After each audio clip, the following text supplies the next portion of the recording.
أكد عدد من مربي الماشية بالمغرب أن أعداد الأغنام والماعز المخصصة لعيد الأضحى هذه السنة متوفرة بشكل كبير بفضل التساقطات المطرية الأخيرة والدعم الذي قدمته الدولة، مشيرين إلى أن الأسعار المنتظرة ستكون مناسبة لمختلف الفئات الاجتماعية. وخلال تصريحاتهم على هامش الدورة 18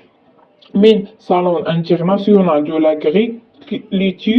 أو ماروك، رفض بعض الكسابة الانتقادات الموجهة للوسطاء أو ما يعرف بالشناقة، موضحين أنهم يلعبون دورا مهما في عملية بيع وتسويق المواشي، سواء عبر جمع القطيع أو نقله وتقريبه من المشترين. كما شدد المربون على أن شراء الأضاحي مباشرة من الضيعات يبقى أفضل خيار، لأنه يسمح بالحصول على أثمنة أقرب لتكلفة الإنتاج مع وضح أكبر وتفادي المصاريف الإضافية.